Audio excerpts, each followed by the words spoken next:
Assalamualaikum warahmatullahi wabarakatuh. Halo, jumpa lagi di channel Tim Story Dunia. Apa kabar semua? Semoga semuanya selalu dalam keadaan sehat dan bahagia. Amin. Baiklah, seperti biasa kami kembali hadir untuk membahas mengenai kisah menarik dari tokoh-tokoh terkemuka. Dan kali ini kami akan kembali mengangkat kisah jika sebelumnya kita membahas Raja Baudouin dari Belgia. Maka kini kami akan mengangkat cerita kisah dari saudara iparnya yang memiliki kecantikan melegenda di abad ke-21 ini. Dirinya adalah Ratu Paula yang sempat menjadi tren icon di tahun 1960 hingga 1970-an. Penasaran dengan kisahnya? Baiklah, sebelum kita melangkah untuk mulai membahas kehidupan pribadinya yang cukup menarik, bagi penikmat baru dari channel kami, untuk sudi menekan tombol like, subscribe, dan aktifkan lonceng notifikasi agar selalu mendapatkan info jika kami memiliki video baru lainnya. Dan untuk kalian yang tidak sempat melihat video kami yang lalu, di mana kami membahas Raja Baudouin yang merupakan Raja Belgia yang paling setia, dapat dilihat di video kami sebelumnya ya.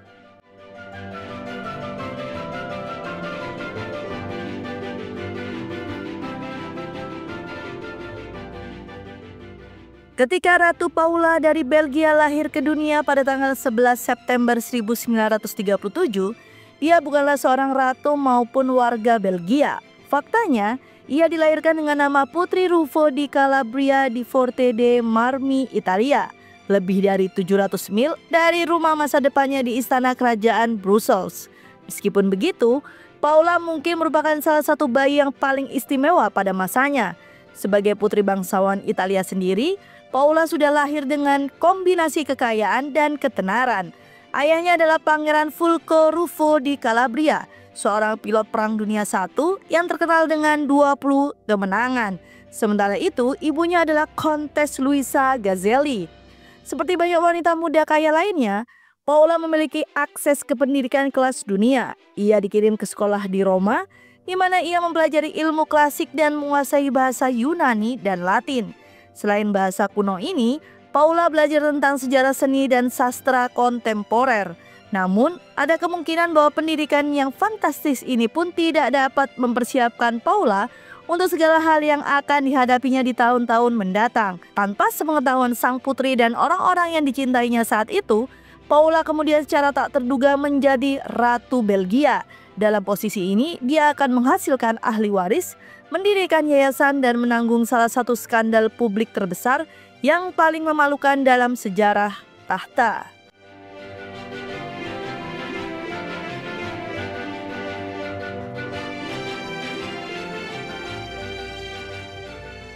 Sebelum Ratu Paula sempat bermimpi menjadi permaisuri kerajaan, ia adalah seorang gadis muda yang menjalani kehidupan yang sangat indah. Kampung halamannya di Forte dei Marmi, Italia adalah tempat yang menyenangkan untuk tumbuh, berkat iklimnya yang menyenangkan dan kekayaan kulinernya. Di lingkungan yang menyenangkan ini, sang putri muda tumbuh dengan baik. Dia jatuh cinta dengan keindahan di sekelilingnya, mendedikasikan dirinya pada kecintaannya pada bahasa dan sastra. Dalam sebuah video yang kemudian direkam Paula untuk Pekan Bahasa Italia Sedunia, ia mengenang masa-masa awal itu dan mengungkapkan bahwa ia dulu senang membaca puisi bersama mendiang neneknya. Meskipun Paula merekam klip ini bertahun-tahun setelah ia meninggalkan negara asalnya Italia, wanita bangsawan yang cantik itu mengatakan kepada para penonton bahwa ia mengingat sore-sore santai itu seolah-olah baru kemarin. Tentu saja bahasa Italia bukan satu-satunya bahasa yang Paula pelajari selama masa kecilnya. Ia juga dikatakan telah mempelajari bahasa Prancis, Inggris, dan bahkan sedikit bahasa Belanda. Kemampuan linguistik ini memungkinkan Paula jatuh cinta pada perjalanan sejak usia muda.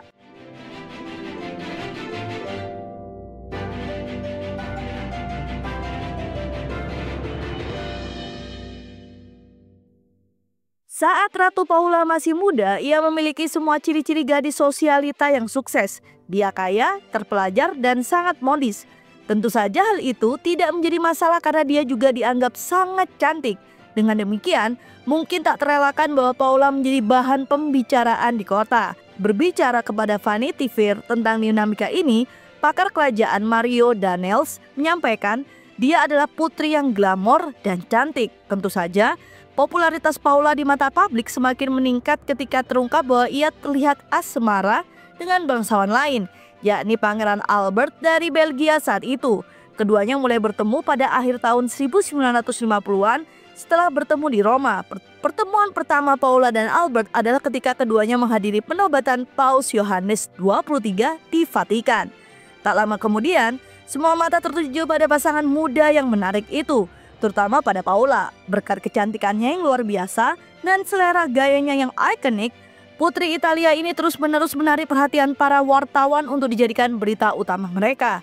Daniels mengatakan pada Vanity Fair, dia sangat terkenal di Eropa pada tahun 60-an dan 70-an karena dia sangat cantik secantik Grace Kelly dan dia diikuti oleh paparazzi di mana-mana.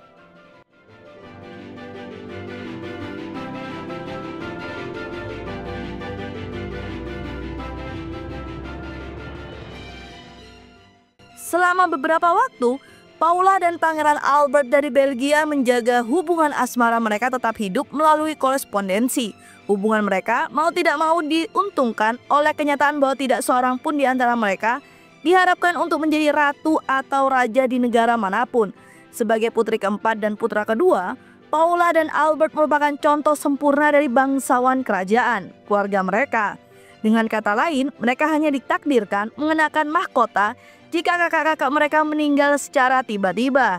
Dengan demikian, tidak terlalu sulit bagi Paula dan Albert untuk meyakinkan keluarga mereka untuk mendukung pernikahan tersebut. Kedua bangsawan itu berdarah biru, tampan, dan yang paling penting, keduanya beragama Katolik. Meskipun mungkin mudah untuk mendapatkan persetujuan orang tua untuk pernikahan Paula dan Albert, hal yang sama tidak dapat dikatakan tentang pemerintah Belgia. Masalah mulai muncul segera setelah pasangan itu mulai merencanakan pernikahan mereka. Keluarga kerajaan Belgia ingin pasangan itu menikah di Vatikan dalam sebuah upacara yang dipimpin oleh Paus. Sayangnya, pemerintah Belgia tidak dapat mendukung rencana ini karena politisi setempat merasa bahwa pernikahan kerajaan pasangan tersebut harus dilangsungkan di Belgia. Sebelum krisis besar terjadi, kesepakatan dibuat dan Paula dan Albert setuju untuk menikah 2 kali.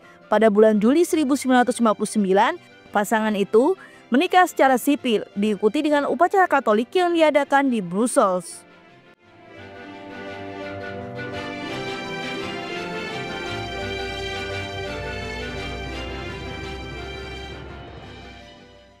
Kehidupan Paula dan Pangeran Albert sebagai pengantin baru seharusnya penuh dengan kegembiraan dan romansa.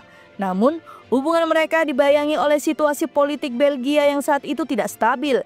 Tahun pertama Paula di Belgia sangat buruk baginya. Saat itu ada ketegangan di Kongo, kematian, pengangkutan udara untuk memulangkan mereka, dan Albert harus menyambut orang-orang di atas tandu di bandara Melsburg. Kemudian terjadi pemogokan besar pada tahun 1960 hingga 1961. Lebih parahnya lagi, Paula berjuang untuk menyesuaikan diri dengan musim dingin yang panjang di Belgia. Seperti yang diceritakan Belis kepada Del Volks, Paula merupakan burung kecil dari selatan. Menemukan dirinya berada di negara yang hujan dan dingin. Bagi seorang wanita berusia 21 tahun yang hanya ingin menikmati hidupnya, hari-hari yang panjang dan mengerikan. Terjebak dalam istana utara yang dingin, sungguh melelahkan. Seiring berjalannya waktu, Paula mendapati dirinya merasa sangat tidak puas dan ketidakbahagiaannya mulai tercermin dalam pernikahannya dengan Albert. Seperti yang diungkapkan Mario Daniels dalam sebuah percakapan dengan Vanity Fair, putri Paula sangat tidak bahagia di istana dan dia masih sangat muda, 21 tahun ketika dia menikah dengan Albert dan pindah ke Brussels. Raja dan Ratu pada saat itu yakni Raja Boudin dan Ratu Fabiola sangat religius dan kehidupan istana sangat suram dan sangat khidmat dan itu tidak cocok untuknya. Jadi pernikahan mereka mulai goyah.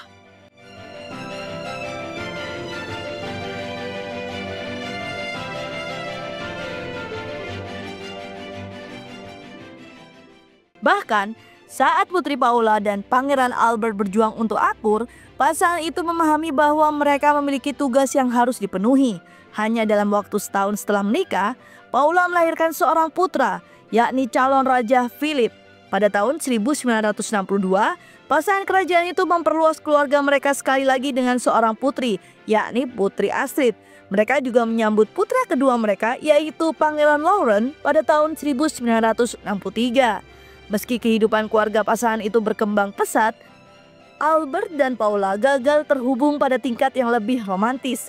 Seiring berlalunya tahun 1960-an, Albert diduga mulai bepergian tanpa istrinya karena ia tahu Paula tidak bahagia dengan hubungan mereka.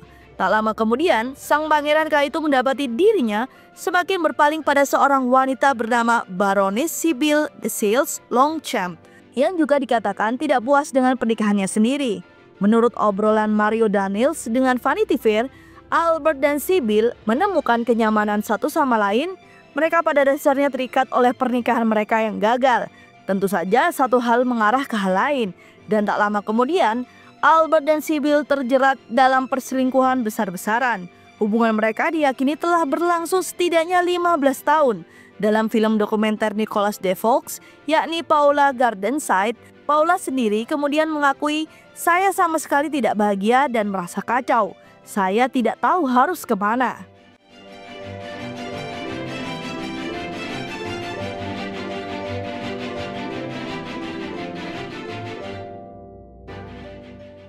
Saat hubungan Raja Albert dengan Baroness Sybil de Sales Longchamp semakin renggang, keadaan bagi Putri Paula berubah dari buruk menjadi lebih buruk. Hal ini diperburuk ketika Albert dan Sybil menyambut seorang putri yang nantinya juga menyandang gelar seorang putri, yakni Putri Delphine pada tahun 1968. Meskipun Delphine memiliki gelar kerajaan, ia awalnya tidak diakui oleh ayahnya. Sebagai anak hubungan terlarang di kerajaan, ia mewakili skandal besar, skandal yang ditolak oleh Albert dan Sybil sendiri pada awalnya. Berbicara di acara She's Do Build di RTBF, Sybil sang barones mengenang, "Saya akan melahirkan dan saya berbohong tentang tanggalnya karena saya tidak ingin suami saya sendiri hadir saat melahirkan putri saya. Tepat sebelum itu saya bercerita kepada seorang teman saya. Saya memintanya untuk langsung menelpon Albert setelahnya. Biasanya kelahiran adalah peristiwa yang membahagiakan. Bagi saya itu adalah malapetaka." Sybil bukan satu-satunya orang yang mengalami kelahiran Delphine yang tampak mengerikan. Paula juga bergulat dengan peristiwa tersebut yang membuatnya merasa lebih sengsara daripada sebelumnya. Tak lama kemudian dikabarkan bahwa sang putri menginginkan perceraian kerajaan. Namun tampaknya ia menjadi sasaran taktik intimidasi sebelum ia dapat menyerahkan dokumennya. Kakak Albert, Raja Baudouin, diduga memberitahu Paula bahwa perpisahan resmi apapun akan berarti kehilangan anak-anaknya. Paula setuju untuk tetap menikah, tetapi publik dapat merasakan penderitaannya. Seperti yang dikatakan jurnalis Mario Daniels kepada Vanity Fair, semua orang di Belgia tahu bahwa telah terjadi krisis dalam pernikahan mereka, bahwa pada tahun 70-an mereka berada di ambang perceraian.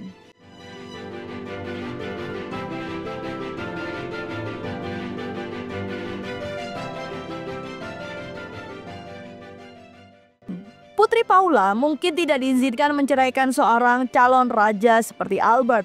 Meskipun demikian, dia masih mampu menciptakan jarak yang cukup jauh antara dirinya dan suaminya yang tidak setia.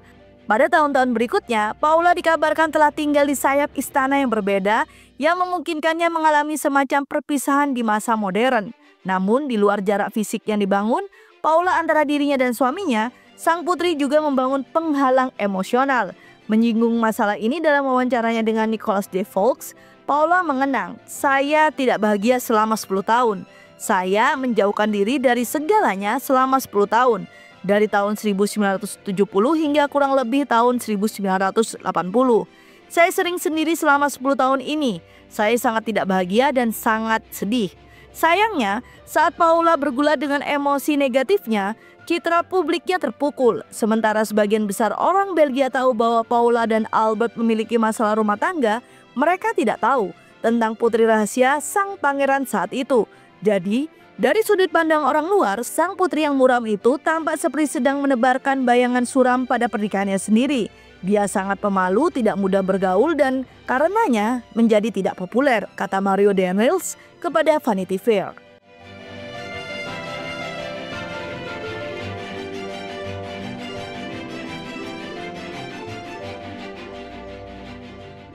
Akhirnya, Putri Paula menyadari bahwa satu-satunya orang yang ia buat menderita adalah dirinya sendiri. Daripada hanya tenggelam dalam kesedihannya sendiri, Paula menemukan kegiatan lain untuk menghabiskan waktunya. Mungkin karena keinginannya untuk menciptakan kembali hari-hari bahagia masa kecil di Italia, wanita bangsawan yang cantik ini mulai berupaya mempercantik dunia di sekelilingnya. Seperti yang kemudian dijelaskan dalam film dokumenter Paula Gardenside, saya mengembangkan hasrat untuk berkebun dan alam, hasrat untuk rumah yang saya inginkan agar menarik, diantaranya kuliner yang sangat lezat. Meski begitu, saat Paula makin berinvestasi pada dunia di sekelilingnya, ia mulai memahami semua kerusakan yang telah ia buat selama 1 dekade penderitaannya, di mana saat ia menghabiskan bertahun-tahun menderita di balik tembok istana yang dingin, anak-anak Paula ditinggalkan tanpa mendapatkan kasih sayang penuh dari ibu mereka. Jika dipikir-pikir kembali, Paula mengatakan bahwa ini adalah salah satu penyesalan terbesarnya. Kepada para pembuat film dokumenter, ia mengatakan, sangat disayangkan kita tidak bisa mengulang tahun-tahun yang lalu, karena sekarang saya mengerti betapa pentingnya memberikan kasih sayang. Meskipun tidak mampu mengubah masa lalu, Paula telah mencoba untuk menebus kegagalannya di masa lalu dengan memanjakan cucu-cucunya. Beberapa di antaranya lahir pada tahun 1990-an.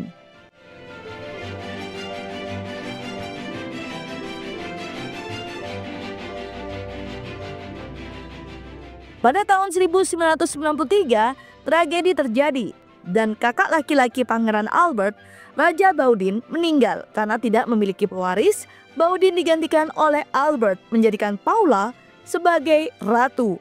Bagi bangsawan kelahiran Italia ini, kenaikannya ke tahta merupakan perubahan besar dalam tanggung jawab. Ia tidak bisa lagi terus-menerus terkunci di ruang belakang, merenungkan semua hal buruk yang telah terjadi. Sekarang, dia perlu menginvestasikan waktunya pada proyek yang lebih besar miliknya. Seperti yang dikatakan oleh pakar kerajaan Jeffrey Lee dalam bukunya Crown of Venus, kerajaan Belgia pada dasarnya enggan menggambarkan ratu hanya sebagai wadah biologis untuk melanjutkan suksesi kerajaan. Jadi mereka juga ingin sang ratu ikut andil membantu raja dalam menjalankan tugasnya sebagai kepala negara. Dalam kasus Paula, ini berarti melakukan bagiannya untuk melindungi nilai budaya istana. Menurut laporan Lee, situs web resmi istana sebelumnya menjelaskan bahwa Paula sering mengunjungi para pengrajin dan mendorong pelaksanaan dan pelatihan profesi tradisional. Di bidang yang sama, ia memiliki minat yang kuat dalam sejarah seni dan khususnya dalam pelestarian dan pemulihan warisan budaya kita dan istana kerajaan pada khususnya. Dia juga menggandakan proyeknya di kebun, memperluasnya ke beberapa ruang hijau yang berbeda. Situs web istana juga menyampaikan bahwa sang ratu secara pribadi merancang tamannya sendiri dan dia mengawasi dengan ketat pemeliharaan berbagai taman dan kebun kerajaan.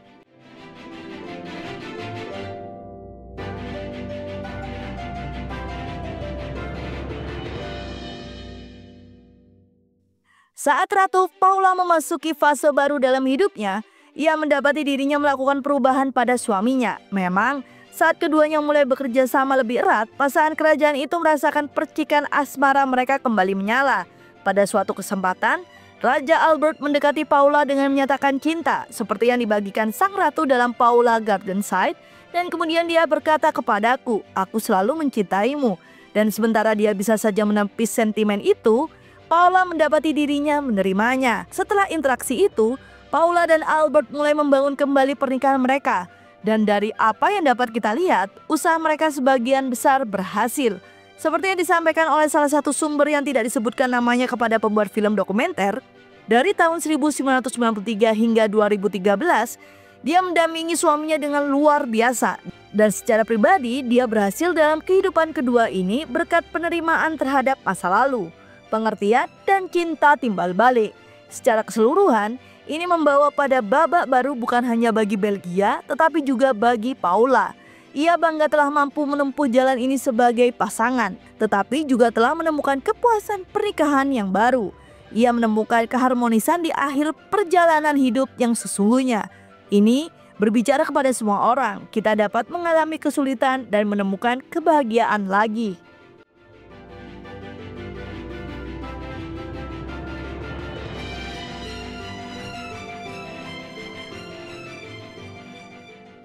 Setelah bertahun-tahun mengalami kesulitan emosional, Ratu Paula akhirnya bahagia. Dia telah mengevaluasi kembali prioritasnya, memilih untuk menghargai orang-orang yang paling dia sayangi. Jauh berbeda dari wanita yang dulu menggait semua orang yang dicintai, Paula masa kini mendedikasikan waktunya untuk anak-anak dan cucu-cucunya. Sebagaimana dinyatakan oleh kerajaan Belgia, keluarga memainkan peran penting dalam kehidupan Ratu Paula. Seperti nenek lainnya, Ratu Paula sedang menghabiskan waktu bersama cucu-cucunya. Paula juga lebih banyak mencurahkan dirinya dalam hubungannya dengan Albert. Setelah turun tahta pada tahun 2013, pasangan ini terus membangun hubungan romantis mereka. Dan terlepas dari semua yang mereka alami di tahun-tahun awal kehidupan mereka, Paula dan Albert tampaknya akur. Pada perayaan ulang tahun Ratu yang ke-70 tahun 2007, ia mengatakan kepada wartawan, "Kami pernah mengalami masalah, tetapi sekarang kami berdua mengatakan bahwa kami ditakdirkan untuk satu sama lain. Kami sangat bahagia sekarang." Bagi Paula, tantangan terbesarnya adalah belajar bagaimana menghadapi cinta, bagaimana membuka diri terhadap cinta, merasakannya, dan memberikannya. Namun sebagai wanita yang lebih tua, dia merasa lebih percaya diri. Baiklah, itu adalah cerita dari Ratu Paula dari Belgia yang berhasil mendapatkan kebahagiaannya lagi setelah jatuh terpuruk. Semoga cerita kami selalu dapat menjadi hiburan yang syarat akan informatif, dan tentunya kami selalu menunggu saran dan komentar dari para penikmat Tim Story Dunia. Dan seperti biasa, nantikan cerita menarik lainnya dari channel Tim Story Dunia. Wassalamualaikum warahmatullahi wabarakatuh.